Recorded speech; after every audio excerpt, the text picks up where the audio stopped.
Hey everyone, and welcome to Stitchwork Creations. This is my second Halloween video of 2023.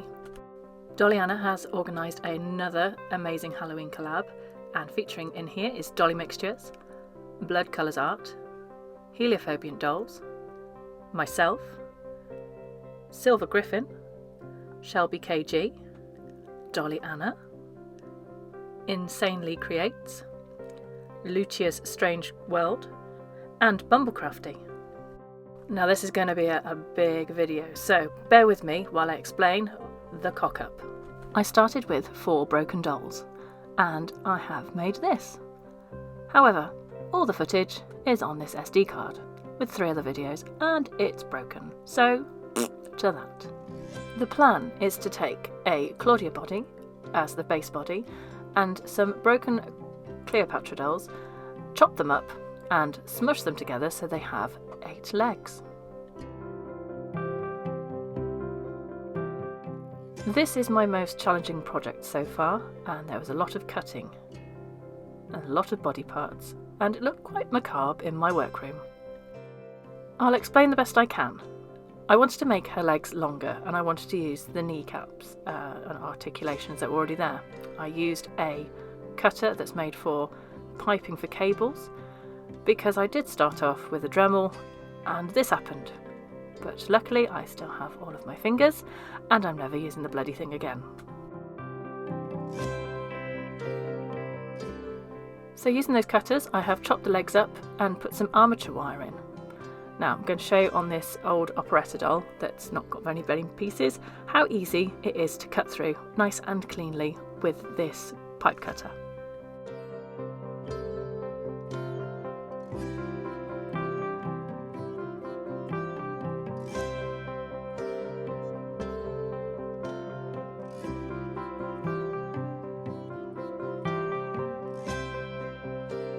I did this on all of the legs, and where there is holes in the top of the thigh I filled it with hot glue and put an armature wire in, and in the solid bits I used my drill.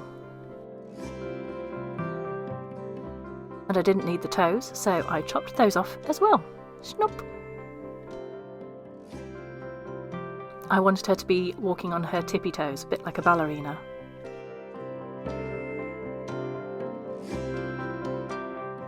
As for the bodies, I used a little hacksaw and I chopped them off just above the waist. And that was the legs sorted. Now, sticking the bodies together was a bit more of an interesting task, so I drilled lots of holes and used jewellery wire to thread them through and stick them together, and held them in place with a bit of hot glue. I added the main body on later just to be sure that there was a bit more stability and that it would actually work. And now we're at where we are now.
I will glue these legs on with the 2-part epoxy glue and then sculpt around them with epoxy sculpt once again.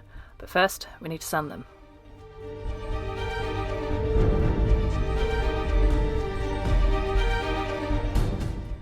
I'm lucky enough to have access to the workshop at work, so I used the big sanding belt to smooth the legs down and shape them so the toes were nice and pointy in a nice flowing way rather than a bit angular and janky.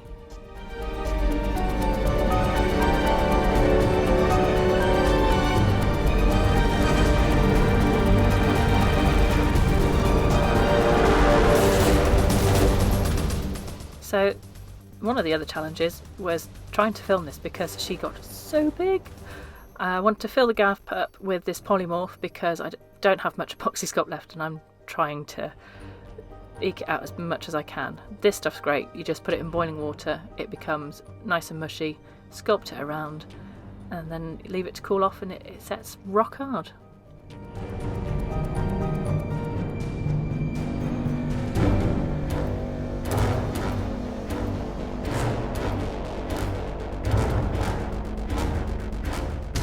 Now that's all cured, we put her in the most undignified pose and we're going to use Milliput this time because my epoxy sculpt is, it's gone, it's dead.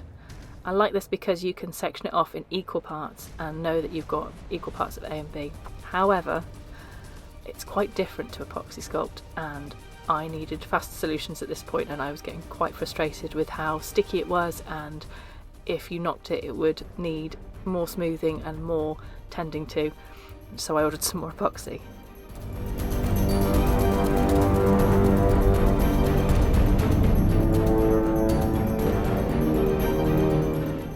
The next day it was cured, so I could sand it down with a nail buffer because at this point it was far too big for me to take in and use the belt sander at work. So lots of dust everywhere. Make sure you wear a mask when filing down anything that produces dust.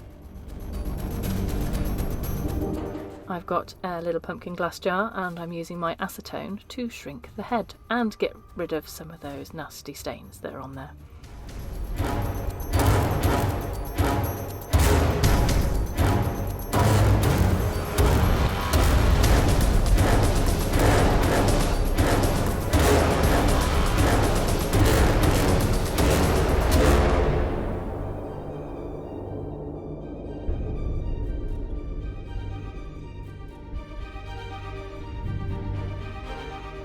I left it in for about 3-4 hours possibly, I don't know, I lost track of time. So she's nice and squishy and smushy, and then I left her overnight to dry and shrink.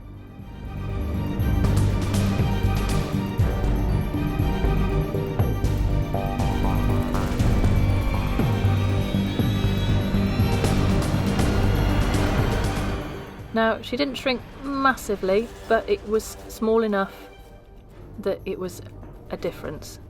You can't really tell very easily, very different shapes, but she still had a bit of squish to her too, so I could still reroute her.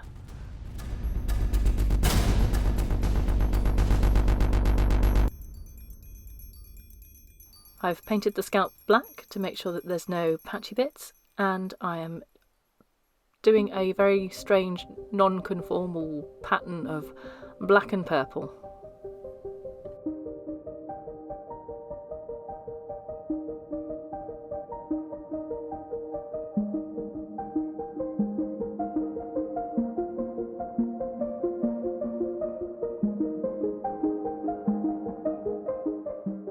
I've done all around the edges and I'm going to have that as a fringe, so I'm going to do another row behind the fringe line so that it still looks like she has a full head of hair. I'm going to give her a high ponytail, so I'm going to do a small circle of hair about 1 centimetre in diameter so that I can tie all of her hair up and it has something to hold on to and it still looks like she's got a full head of hair.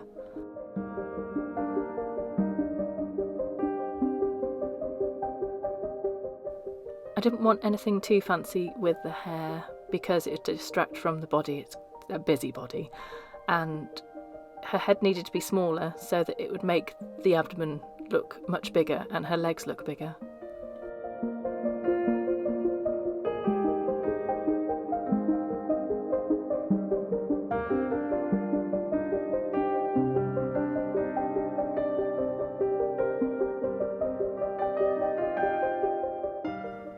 epoxy has arrived, so I can start sculpting again. I got some big pots this time, not going to run out, not for a while. I give the epoxy a second pass over the polymorph and sand it back, and sand it back, and sand it back, and sand it back. Get rid of the rough edges, get rid of the little flaky bits. That was a lot of sanding.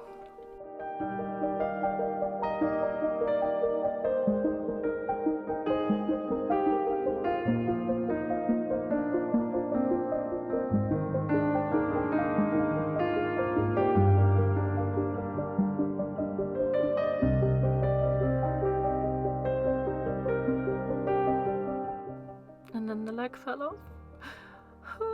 So we're going to use a 2-part epoxy glue to stick that back on and hope for the best. I wanted to give the legs a bit of a shape, a bit of a hint, so it looks a bit like she's wearing boots, and a bit of a hint of a carapace. So we're giving her some little wedgy, pointy, leggy things to give them a bit of interest.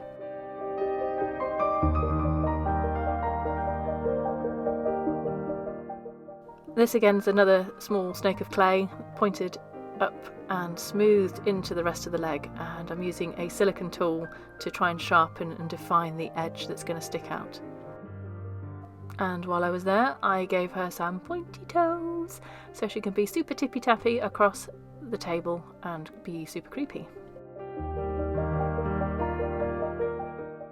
I had to do one side at a time and wait for it to cure before I could do the other side, otherwise it would have smushed everything, and I had to prop her legs up with various bits and pieces so that her toes wouldn't hit the floor and bend.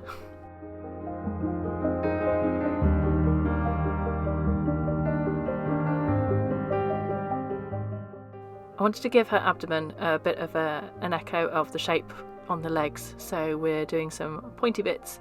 I did plan on putting some LEDs in the abdomen so that it would glow out from underneath where that hole is and through some holes that I drilled, but I couldn't find any small LEDs in time and I was on a time crunch, so we've just sculpted it and I may add some later, but at the moment we're just going to sculpt some different shapes. I've smoothed out some clay and I'm using my silicone tool again to make some sharp edges.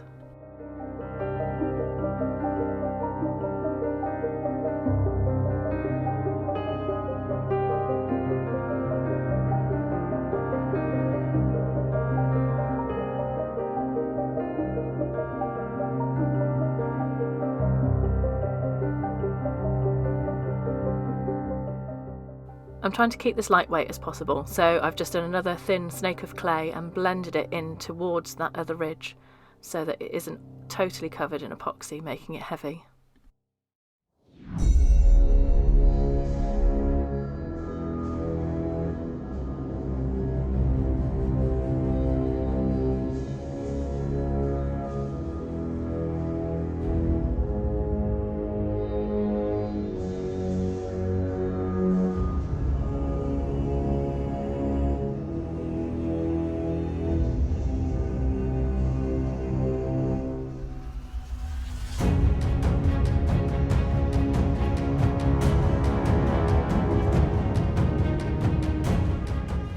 And she needs a spinneret so she can spin her web. So she's got a pointy bit on the back and I'm going to pull that out and eke it out with my fingers so it's got a nice curvature and a point on it.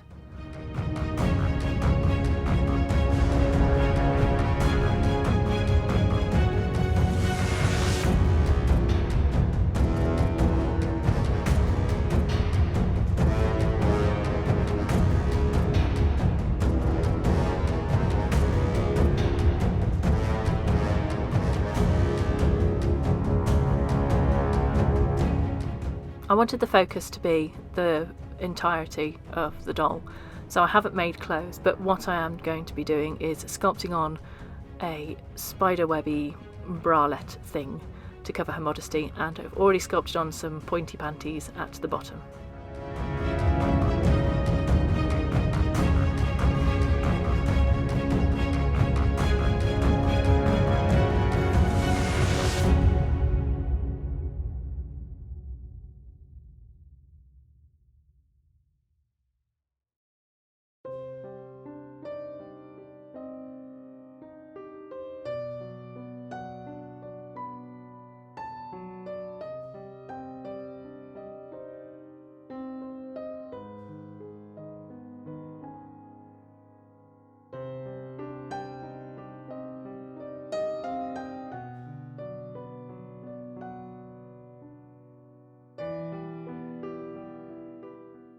Has the boobies all covered? Because we know YouTube does not like boobies.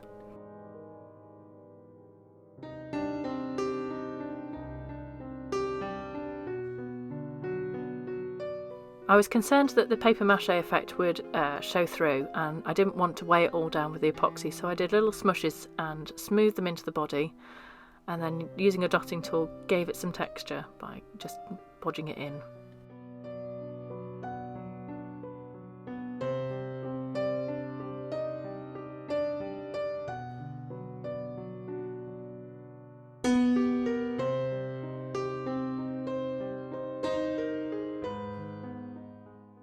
I quite like epoxy sculpt because it is quite versatile. You can sculpt lots of details into it, and then you can use water to smooth it out and make it all smooth again and get rid of any fingerprints. Time to give her some priming. I've got some white primer and I'm going to take her outside and give her a good spray all over.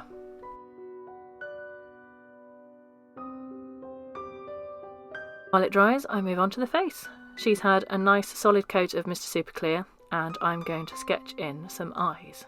Now, spiders have multiple eyes, so she's having multiple eyes. I've kind of ignored the eye sculpt and drawn outside of it, but I will be rectifying the shape of the eyes with the resin later on.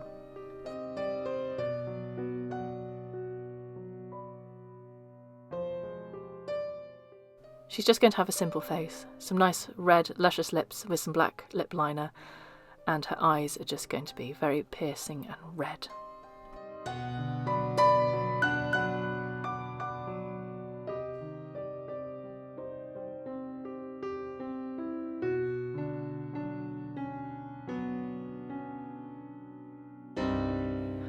I'm going to be adding black pan pastels to add darkness and bring the black of the body into the colour of her face.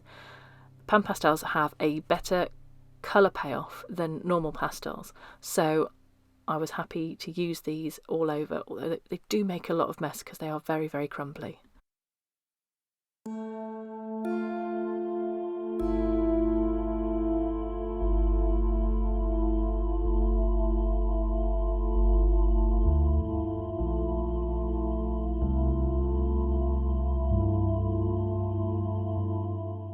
I'm using the black again to define the shape of the eyes and try and make her eyes look a bit more deep and sunken.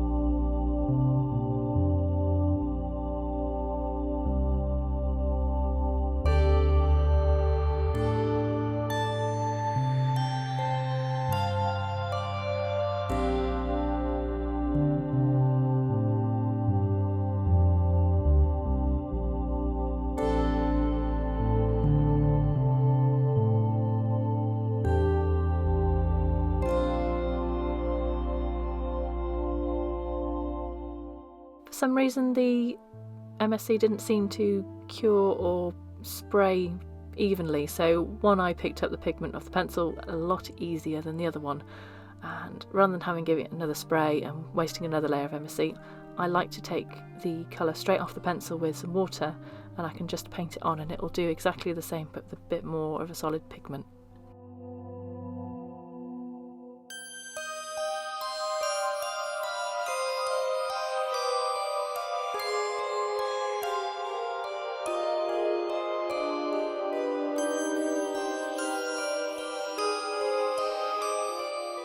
And to colour her arms, I've given them a good decent spray of Mr. Super Clear, and again with the black pan pastels I'm giving them 3 coats, I believe, of pan pastels.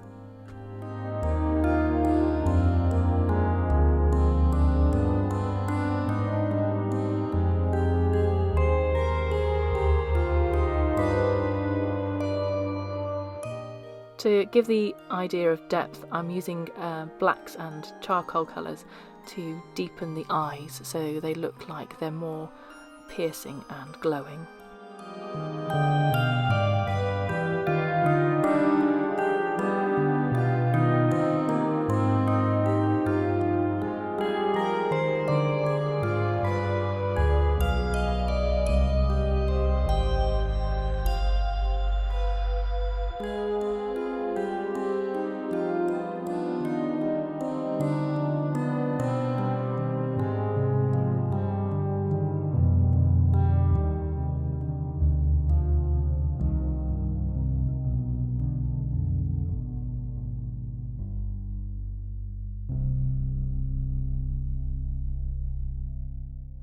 going to do a little bit of shading around the eye to make the eyes look like they have their own eye sockets.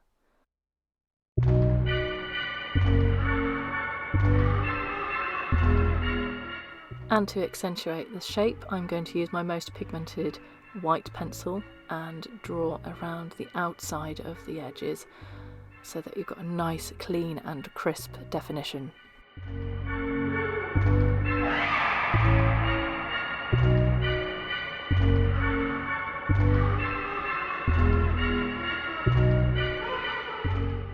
After a final coat of Mr. Super Clear, I've got my UV resin, I've put it on a lid, and I'm going to use a pin to pick some up and then just dot it very carefully onto the eyes. And I can build it up very slowly and make it so it's got its own little dome shape. And cure that under a UV light.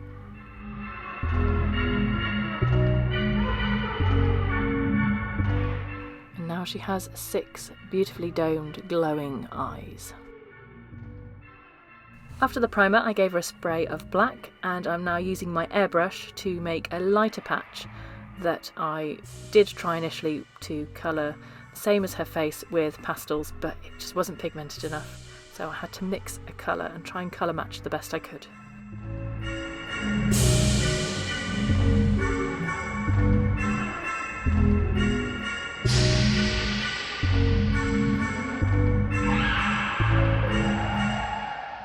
And I'm spraying her knees as well, so she's got a bit of colour difference and variation on her body.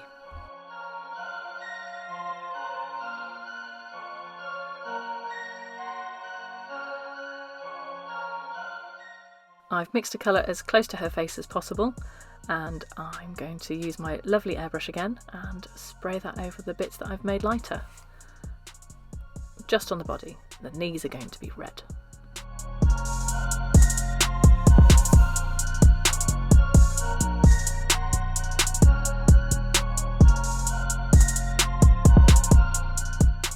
Protected the abdomen with a sheet of paper I've just wedged between the abdomen and her back, and it made a very interesting pattern on the paper, but it's protected it so there's no blue on the abdomen. And then again, paper to protect the rest of it. I've got a red in my airbrush and I'm just painting up to the knees.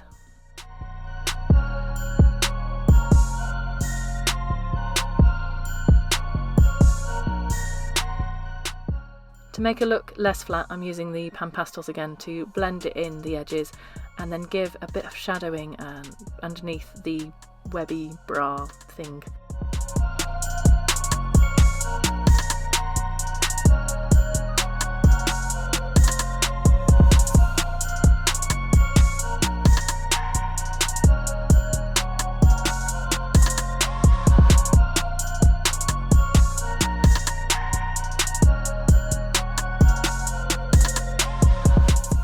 The knees weren't as vibrant as I wanted, so I've just got some red acrylic and a sponge, and I'm just sponging it over the bits that I've already sprayed to make them a bit more vibrant.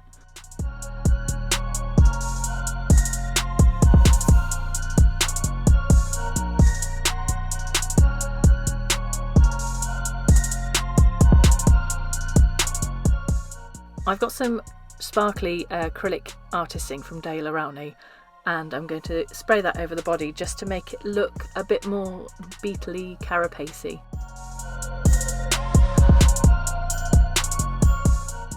I love the effect it gives, it makes her seem really shimmery.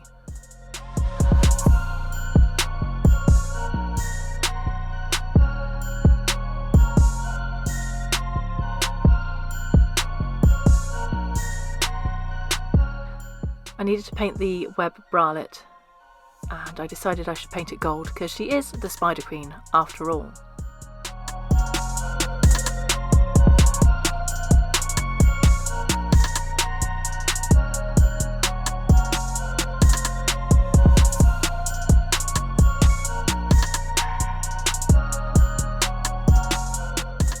Given it a wash in some watered down acrylic in brown, and I'm just going to wipe little bits of it off so the gold shines through, and add highlights with extra gold bits if it doesn't shine up as much as I want it to.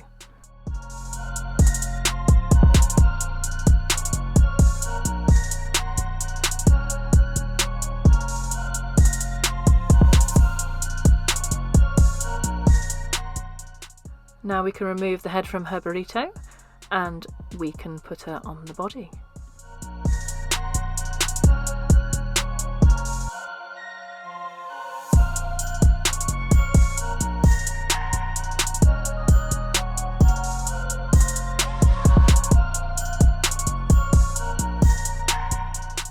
And here she is in her leggy glory. What do you think? This is the most ambitious project I have taken on in my doll career, and I'm really proud of it. I have learnt so many things, and there are things I would change, but I'm so pleased with the results. She has the combination of elegance and creepy.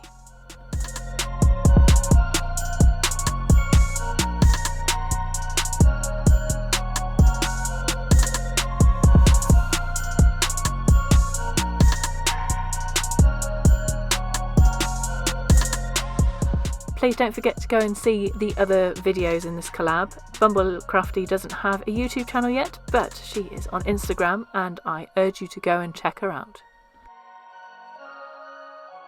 Thank you for watching, and if you stay to the end, I think you're wonderful, and I'll see you soon.